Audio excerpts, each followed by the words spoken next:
So Jim Curry, professor here at U of U, and Christine Cooke Fairbanks, our education policy fellow at Sutherland. But Jim, let's start with you. What about your background and your experience brings you to this discussion? And then same question for you, Christine. Yeah, so I've been a professor of political science at the University of Utah for going on 12 years now. I'm an expert on Congress and national policymaking. Before coming to Utah, I worked on Capitol Hill in various congressional offices, got my PhD at the University of Maryland. So I guess that's what brings me to be here today. Yeah, I was a former public school teacher, English teacher, secondary ed, and went to law school and really pursued public policy and government offices, and have been working in think tank worlds for 7 or 8 years. So The reason I wanted to ask them both to do that is to give some context to what we're going to talk about now with what our first conversation was. How healthy is Congress as an institution? And an extension of that is how capable is it at actually moving the needle on policy issues that we care about? And with Christine's expertise, we'll dive a little bit into the issue of education. So to start things off, I want to ask just that broad general question. And Jim, let's start with you and then go to Christine. But how would you view the health of the institution of Congress today? If you were asked, give a quick diagnosis, how's it doing? Healthy, not healthy, productive, not productive, and especially through your lens kind of as the institution. And then Christine, for you, maybe in terms of its efficacy in actually enacting policy that helps Americans. So I always give Congress a B. Maybe that makes me somewhat of a congressional optimist. I also don't give it an A because maybe this is a warning to potential students that I think it's hard to give an A because there's always room for improvement. I always give Congress a B. It's because Congress has a really challenging and difficult job. Members of Congress have a really challenging and difficult job relative to public expectations. The public wants a Congress that carefully and closely deliberates over every issue, identifies the most pressing policy problems, and finds locked down solutions that solve these problems for good. And they'd like them to do that in an expedient manner like yesterday. This is impossible. What Congress does is, they spend a lot of time debating over the issues that matter to Americans. They do move legislation more than most people recognize. And they do give voice to a lot of different perspectives across what's a very big and diverse country with a lot of competing concerns.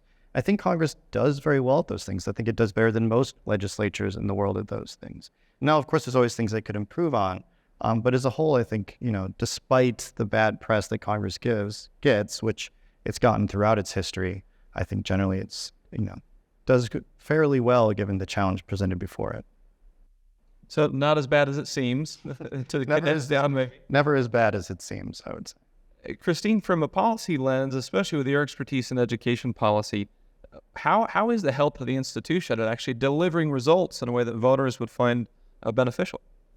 when it comes to education, I think part of the answering this health is a misunderstanding of probably their role. From the people, sometimes the elected leaders, Congress is really not the right institution for education policy. The Constitution doesn't mention it, so it's not one of the enumerated powers. The 10th Amendment says anything that's not listed goes to the states. All right, so there's sort of this kind of legal, constitutional concern that people bring up. But even in practical ways, it's not the best institution, right? As has been mentioned before, it's kind of a slow-moving lawmaking body, and sometimes education needs bolder reforms or something that can be more nimble. And so it's not always the best option to look to Congress as kind of the institution for education. Let's dive into that a little bit, because I think there's potentially two angles we could attack that with. Number one, what you're saying is essentially, hey, in the realm of education policy, Congress is not the right entity to begin with to make progress on this issue. And I want to kind of try and couple that with the question of polarization and gridlock, and is there a second reason that say, well, they're not even that good at getting anything done? That seems to be kind of the perception. So if we view it through that lens, the question I would ask is, because of that strong perception that Congress is incredibly polarized, there's, gridlock is as bad as it's ever been, that's the perception out there. is that true? And is that also a good reason for why maybe education policy might be better served at the state level? So Jim, let's start with you on that kind of polarization and gridlock question. Either confirm that perception or set us straight. What's the truth as far as Congress getting stuff done?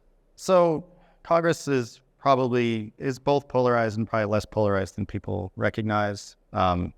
There's a certain amount of performative polarization that the congressman was referring to, but then there's a whole lot of bipartisanship that occurs. In fact, the vast majority of things that pass Congress pass with the vast majority of members of Congress supporting them. And there's also lack of to the degree that we are more polarized than we have been in the past, which is true to a degree in the sense that the parties have been better at coalescing and unifying within themselves in fighting each other as in the past. There's less of a locked down for sure relationship between party polarization and congressional gridlock than people tend to think. We've gone through periods of ebbs and flows of party polarization throughout American history. Gridlock, though, has largely been pretty constant.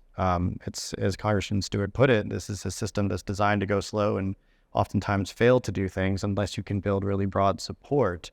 And then the reality is there's always a lot of issues that Congress is gridlocked on and unable to act on, and then there's always other issues that it can act on.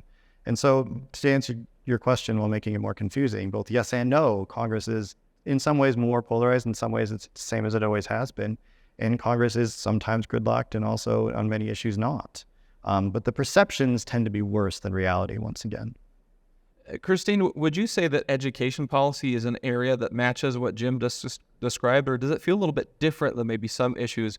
Is there something new in the education policy debate landscape, especially at the national level, that has maybe had it actually become more polarized, or at the very least feel more polarized? So education, I think, does feel more polarized. And to the question of whether or not it's new, it's probably been going on for decades or building for decades. Part of it is this sort of nationalization of education, right? As we discussed, a lot of people for a long time, and many still do, understand education to be a state and local issue. But since around the 1960s, there's really been an uptick in federal intervention in education. So the Elementary and Secondary Education Act, which is sort of the framework that has set the terms of the debate ever since in education. It's the vehicle that gets reauthorized every several years, has different names, different agendas, different reforms, but really kind of solidified the federal government's role in education. So making education a national issue can also increase the polarization. If there's this performative aspect that's happening in Congress, then that can bleed into education. And frankly, I think education in general is polarized. And by that, I mean you see at the state level too. I mean, some of these issues are just very controversial no matter where they're being debated.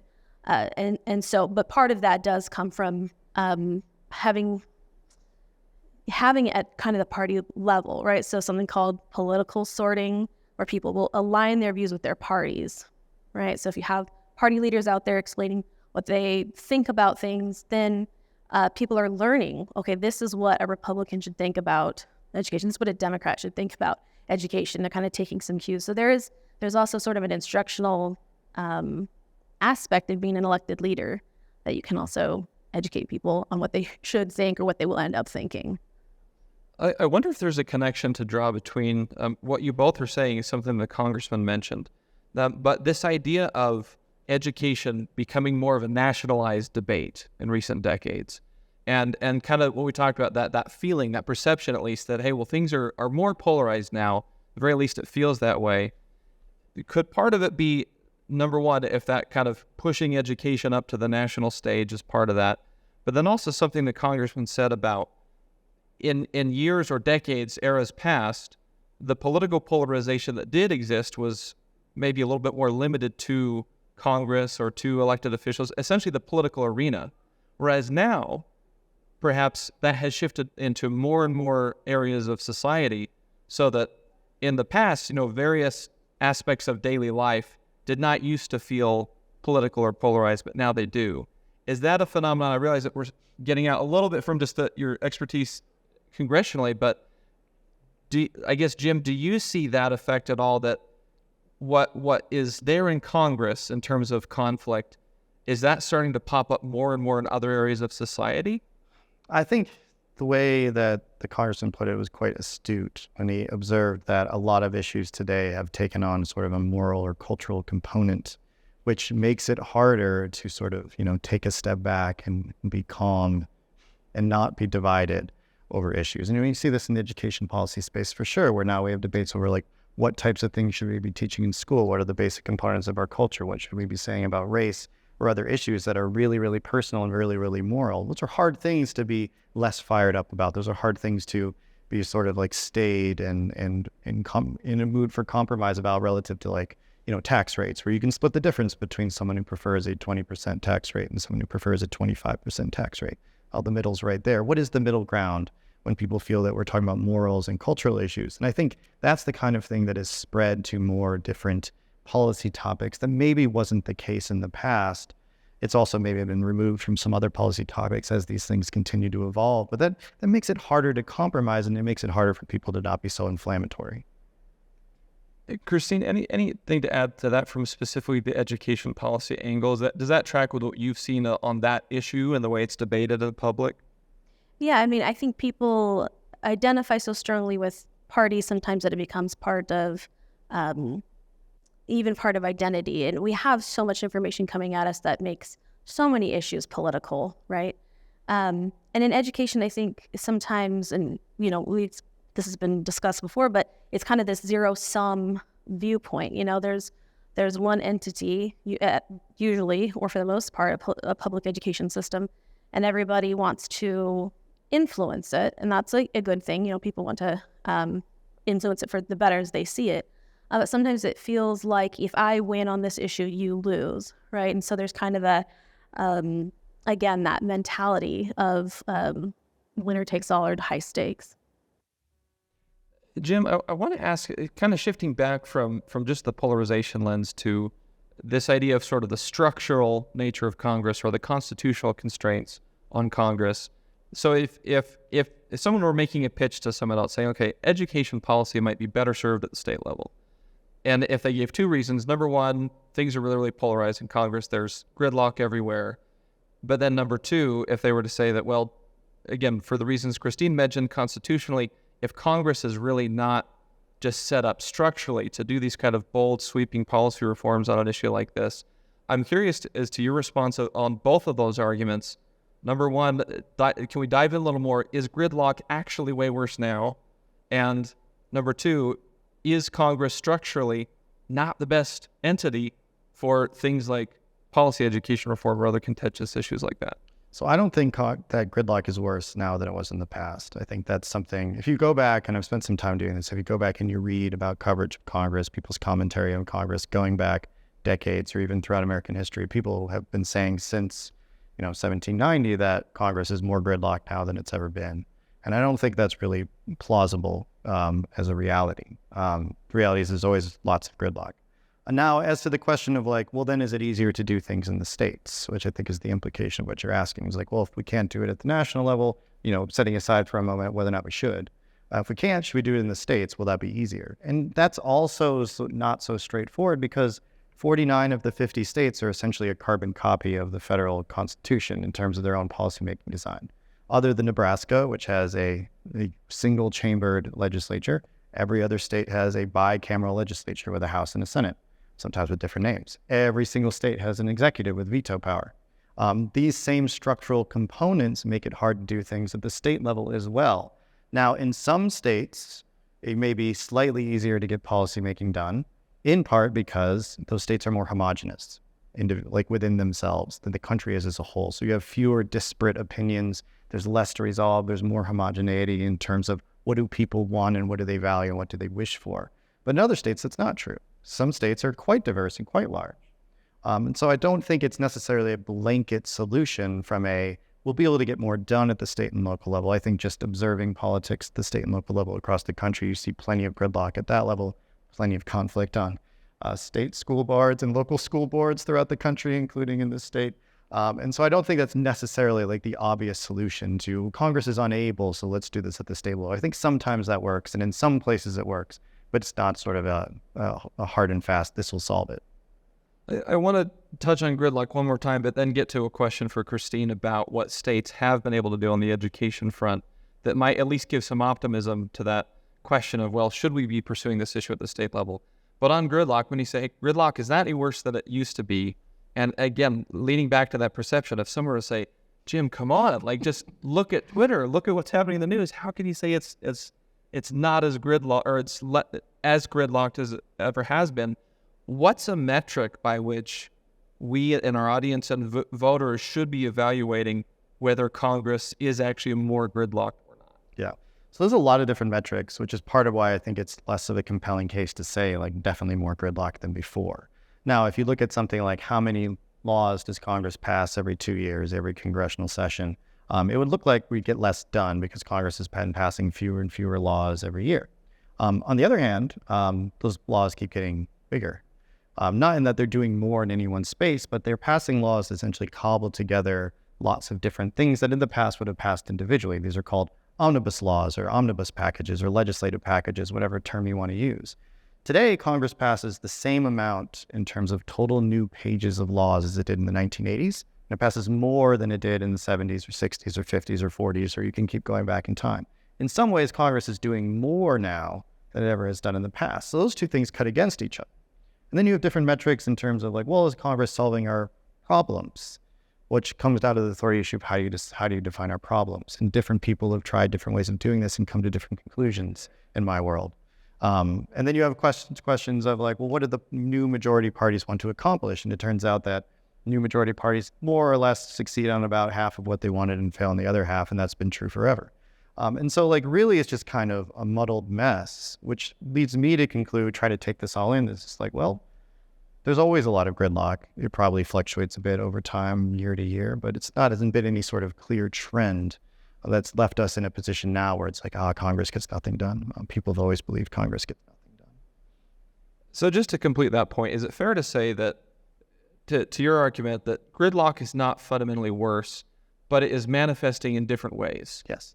And so maybe that throughout a given year, throughout a given term, if members of Congress, if you look at the calendar, they are fighting and not passing laws for longer stretches throughout the year, but then at certain junctures, they think, oh man, we got to cram a bunch of stuff into this omnibus bill to get it across the finish line. So Yes. it kind of fits and starts. Yes, and that's kind of why it looks worse, because if you watched Congress day to day, and in fact, this is how our media covers Congress, they cover it on a beat model, which means you get a new article about Congress every single day.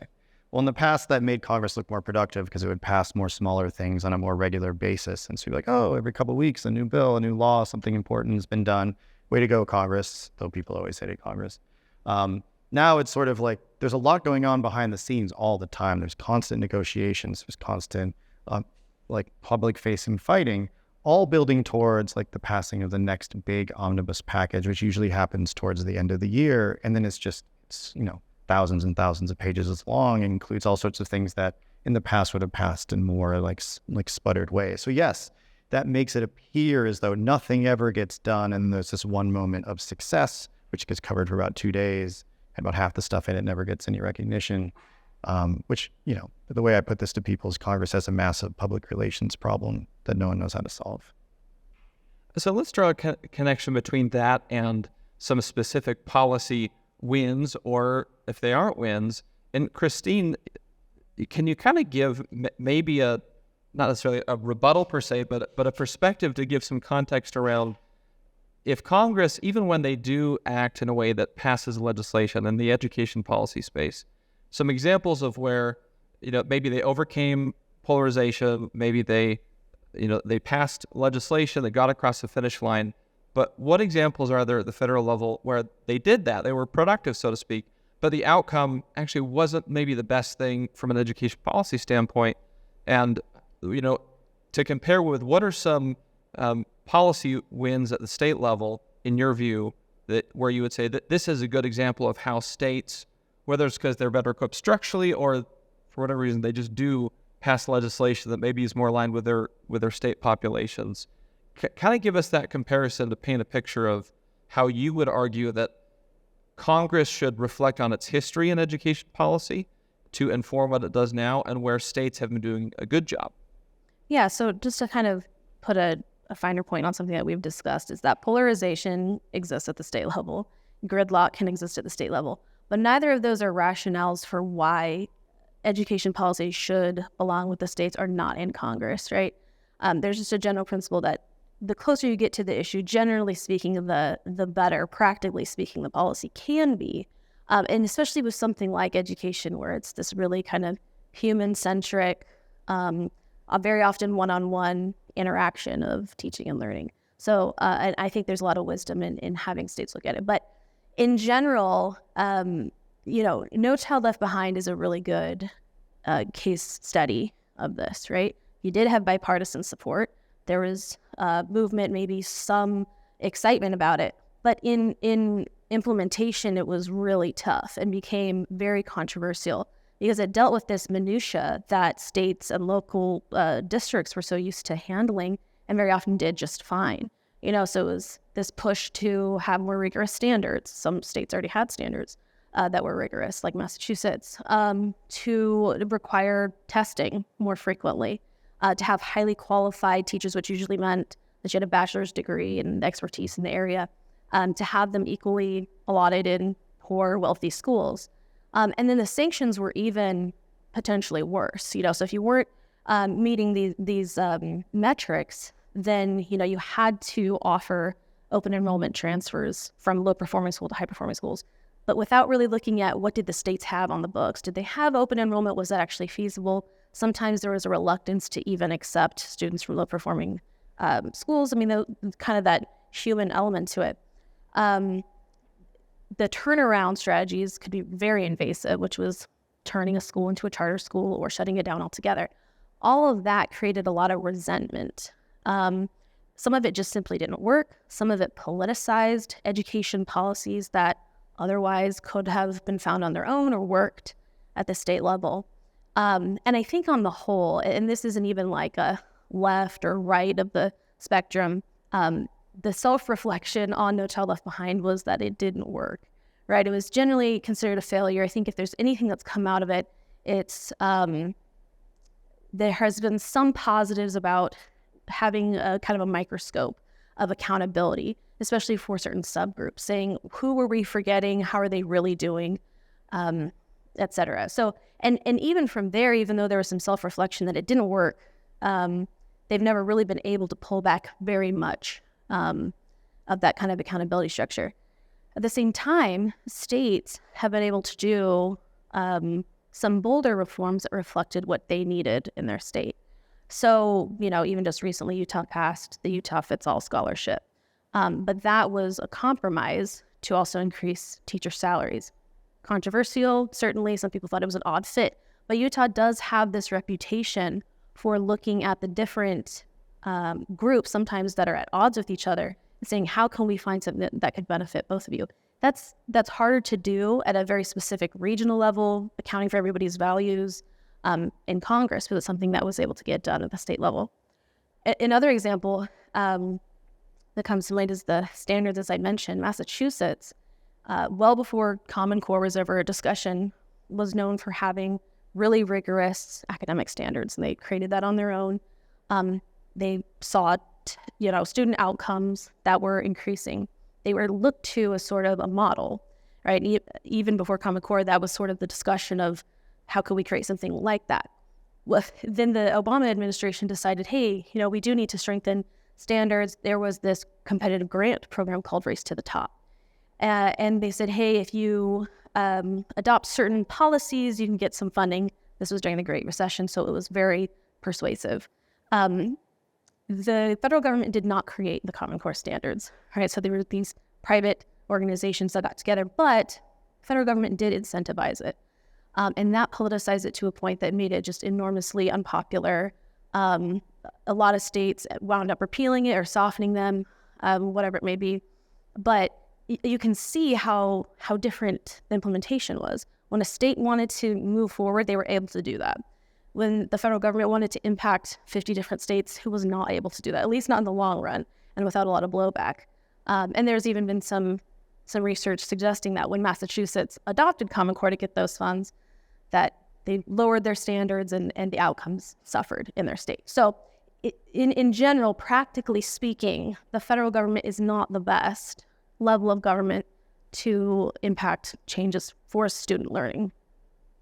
It sounds like there could be an important takeaway between if Congress gets involved, maybe to try to tease out a couple kind of core principles for folks. Number one, and the congressman mentioned with the work that they had done in a bipartisan way on suicide prevention, strong bipartisan support. One of those issues that's kind of a rallying cry that there's a lot of support for still took 5 years to get some important things across the finish line.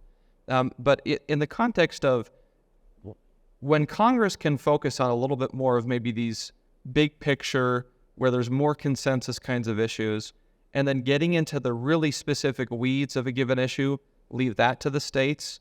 Does that sound like a decent framing? Jim, from your perspective, say Congress focus on this, and Christine, if you were to say, and then let states do this. I think it probably depends on the issue. I think Christine is right in general that like some issues can be better handled at a local or a state or a federal level, and some in different portions of that. Like the difficulty of our federal system is that it's a federal system where the divisions, practically speaking, between what the national government does, what state governments do, and what local governments do is never crystal clear, even if maybe it should be. It never is. And I think that sort of arrangement tends to work better in some cases than in others. And I think education is a great example where this arrangement of having these multiple entities all trying to go at it at once has I think it's clear, not gone great over the last, especially the last 20 or 30 years. So as we start to wrap up, and I think we'll have time for a couple questions from the audience. So if there's anything that's been on your mind during this discussion that you want to ask either Jim or Christine, and we'll have someone come bring a microphone to you. So be thinking of some juicy questions to toss out. But I want to ask, and this is going back to, again, something the congressman said, this idea of when we watch gridlock, and if we accept the premise that it's about as good or bad as it's been, it's just normal. It's part of the institution. Is the argument that well, that was actually kind of baked into the cake from the beginning. It was supposed to be sort of a slow-moving entity. Is that accurate in your mind? And is that a good thing? Convince all of us that rather than being frustrated that something isn't moving quickly through Congress, we should be glad because that's the way it's designed to work. And why is that a good thing for the country? Yes. Congress, something anyone who's taken a class with me has heard, especially a class on Congress has heard, is that Congress works exactly how it's designed, which is to be very slow. Washington works exactly how it's designed, which is to be extremely slow and not engage in sort of radical, big, bold change. That's the nature of the constitutional system. It's actually what the founders were hoping for, and they actually did a better job than they ever could have imagined, because as the system has continued to evolve, rather than becoming more streamlined, it's become more convoluted and complex and even harder to accomplish things. I tend to put this big sort of like flow chart up on the screen when I'm teaching this to students that shows our system, and it just keeps getting bigger and bigger and bigger and bigger. And this is how you do anything. And then I compare that to sort of a European like parliamentary system where it's just like there's like one arrow from like Parliament says yes, and you have a law. But that was on purpose. Now, whether or not you think that's a good thing or a bad thing, I think is somewhat in the eye of the beholder. If you're somebody who wants our society to be radically transformed, you're probably unhappy about it. If you want a society where you have to have really broad buy-in before any policies get put into place, which gives them legitimacy and sort of tends to temper down like the prospects of political violence, especially in a country like this, which is really big and really diverse and really broad, then there's a value there. But like I tend to sort of teach it as sort of like it's how it is. Now, whether or not you like it is sort of up to you. Christine, how would you frame that? What was the question again? Sorry. So we're talking about this concept of gridlock actually being a feature rather than a bug. And if Congress is designed to be slow moving, would you say that's great? It's a good thing for the national level for these kinds of ideas to not be able to rush through quickly. Would you say yes to that? And then would you say, and therefore here's why states are maybe better suited? Or would you add any layers to that would be relevant to our audience?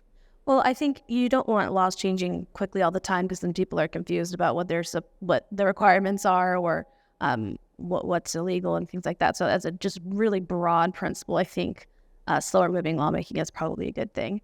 And even at the state level, I mean, you want some time for deliberation and compromise to make sure that you are creating a law that reflects the values of your state. I mean, gridlock, sometimes I feel like people talk about as if, nothing can get done. I don't think the idea is to technically make lawmaking impossible, right? It's like the amendment process to the Constitution. It's intentionally a high threshold, but it's not technically impossible because you do want that option, right? So you want to get things done at some point.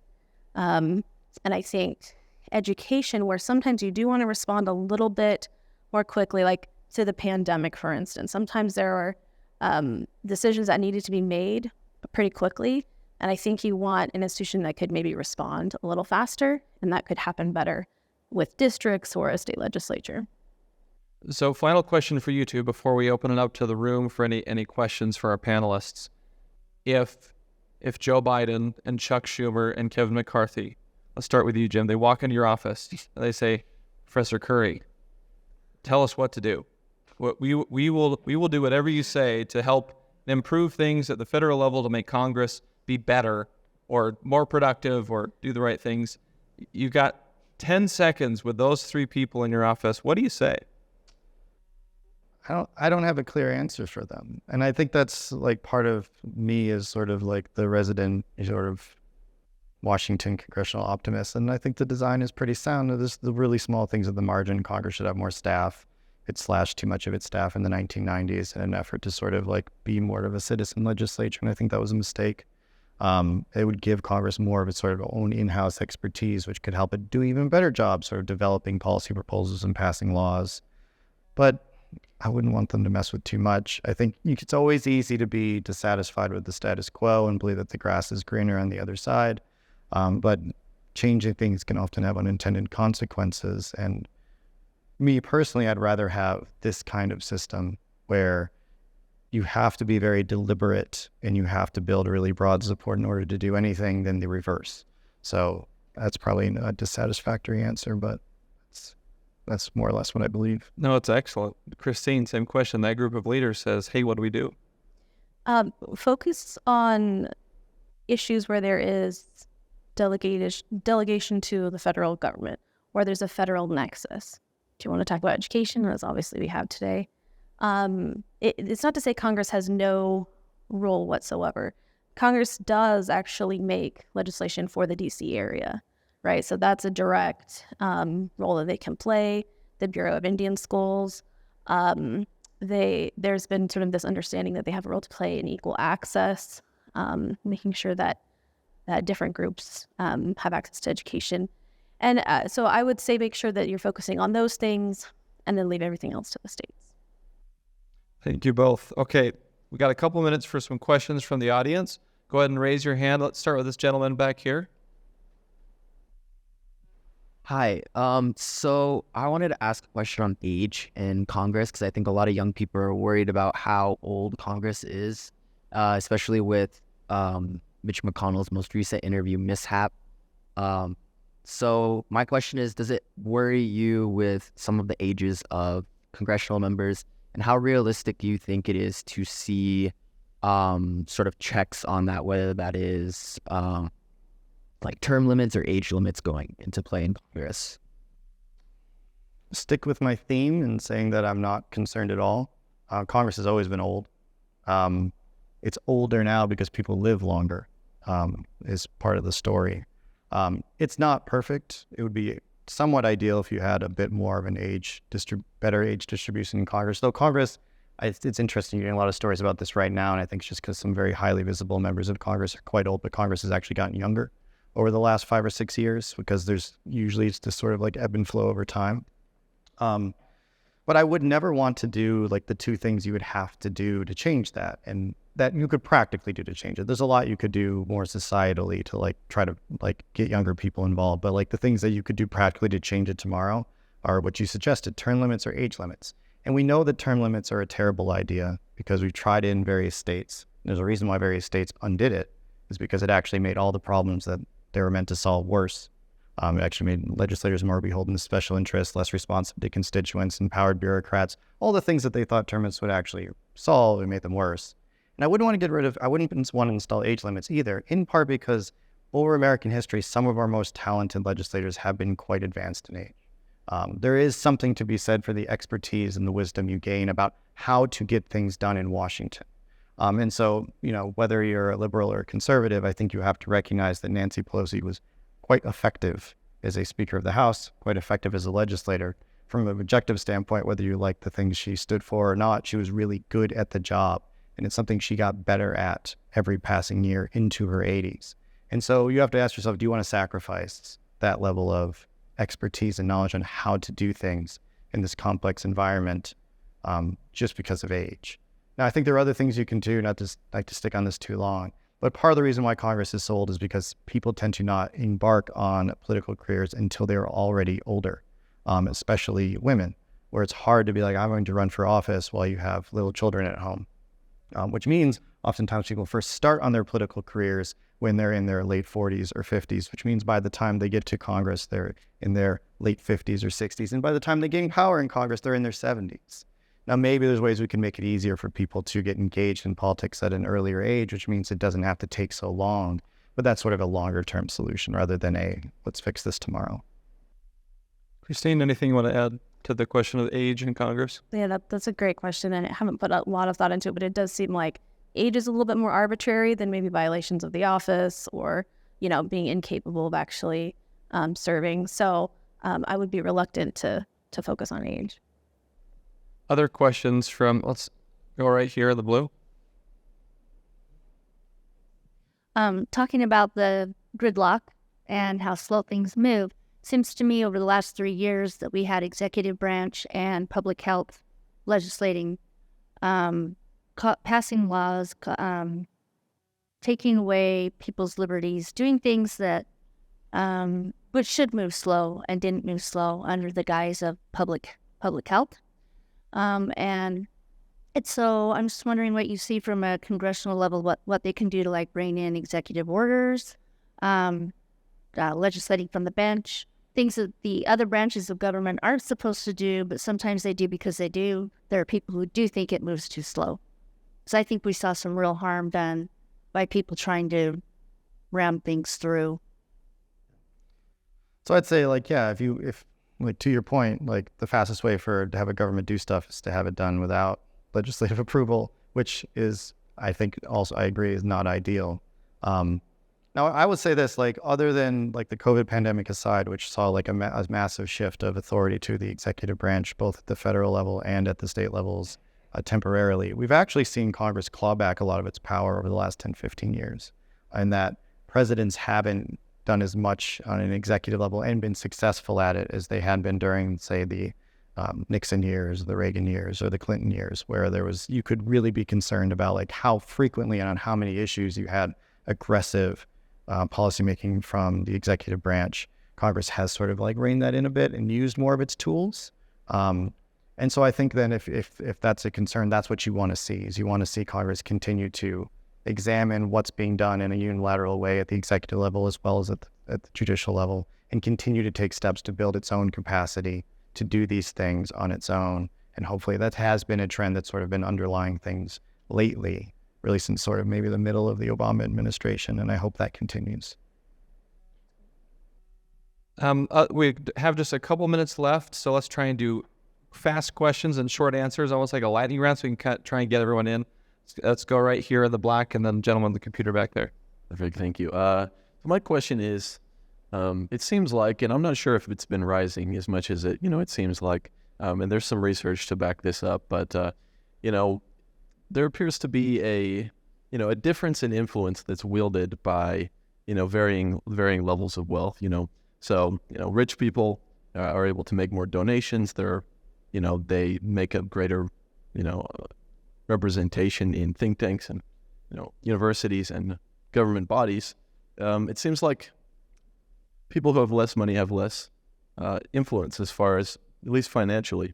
And so is it true that people with more wealth have more influence, have more power in the political sphere? And if so, is that correct? Is that a good thing? It's true, but probably in a more nuanced way than people tend to expect. I think people have few money and they're like, rich people can just like buy whatever policies they want. Really, it's more nuanced in that people who spend a lot of money in politics can play gatekeeping roles in terms of who runs for office and advances and gets there. Not in every case, but in some cases. If you have lots of money behind you, it's easier to make your way through. If you have less money behind you, it's harder to get through the various steps of being a candidate and getting elected. Now, there's less evidence that that money makes much of a difference in a direct sense on when policies are being made. But if it shapes who gets into office in the first place, there's sort of an indirect effect there, right? Now, is that good or bad? I guess I'll do what I always do and say, I guess, in the eye of the beholder. If you want, like, interests with more money to have more influence, then I guess it's good. If you don't, then it's probably not ideal. But it's one of the many, like, issues that's probably going to be difficult for us to ever solve. Christine, I wonder if there's a layer to add to that as far as what have you seen in the education policy space? Does it feel like it's influenced by maybe financial interests or things, or does it feel more like it's really driven by kind of just the meat and potatoes of the issues that are being discussed? Any kind of rough sense there? I mean, I think money usually results in some sort of influence. I mean, whether or not you're able to run for office or have a corporation that somehow gets involved or something like that. I would say that that's probably the case also in education. Whether it's a good thing, my sense is that it's probably not, right? There's so many different interests that you want to bring together and to look at to make good policy that affects everyone. So that would be my response. Thank you. Was there a hand over here, right? Yeah. I was just wondering, for Professor Curry, how, with the polarization that we see in terms of education nowadays, how Congress can effectively backpedal that to explain to the public more effectively that perhaps there is a more common consensus that we should be taking on.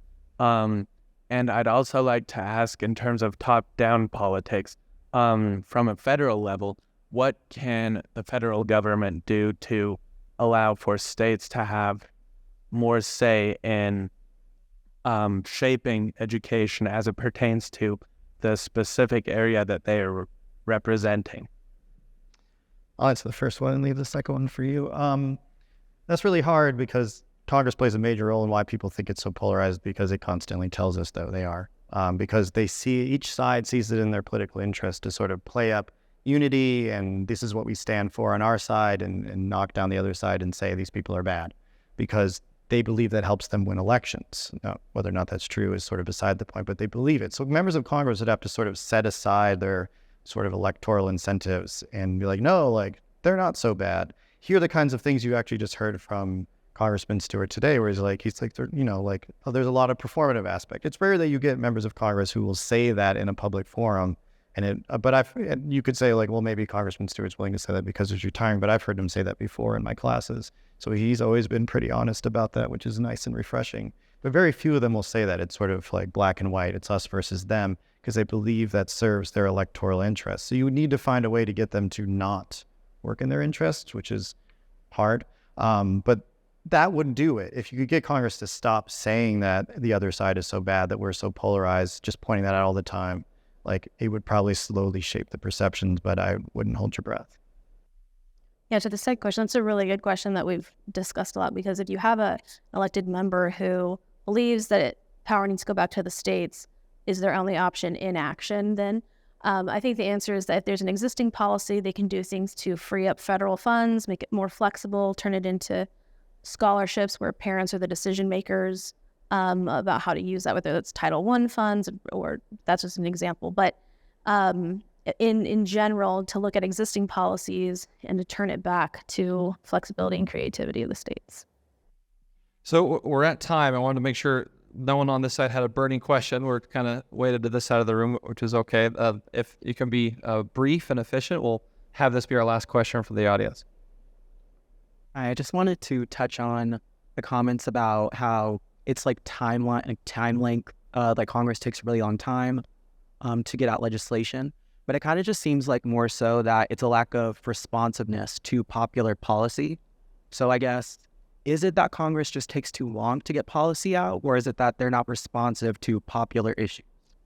I'd say they're quite responsive. Members of Congress, in fact, are obsessed with trying to do things that are popular, but they are obsessed with doing it within the people in their particular districts. That's really the key. No one in Congress represents the entire country. Everyone in Congress represents a tiny slice of it. which means they're all trying to be responsive. Like, what do people in the Utah's 2nd district want? What do people in Wyoming want? What do people in New York's 15th district want? And those are all very, very, very, very different things. And no one is really considering sort of the broader, like, what's the national interest? But that's how Congress is designed. So you have 535 like highly responsive people who are being responsive to really specific pockets of the country that often do not reflect the country as a whole. In fact, rarely do, such that it appears that no one is being responsive because no one is being responsive at the national level, which then means it takes a long time for them to coalesce behind solutions that might serve some sort of national interest. But even then, the resultant legislation tends to more so serve each local interest and may not work ideally at a national level. So I don't know if that answers your question, but this is paradox where members of Congress can be highly responsive to their voters and not responsive nationally at all. Christine, responsive on education? That's great. Excellent.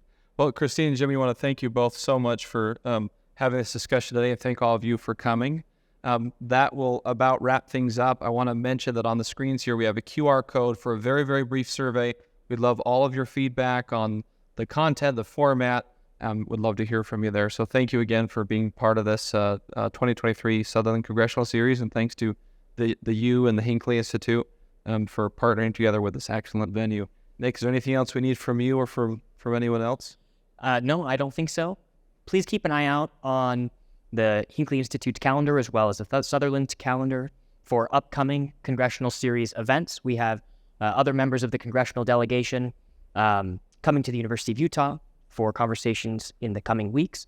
But thank you all for coming, and thank you again to Sutherland for being a great partner.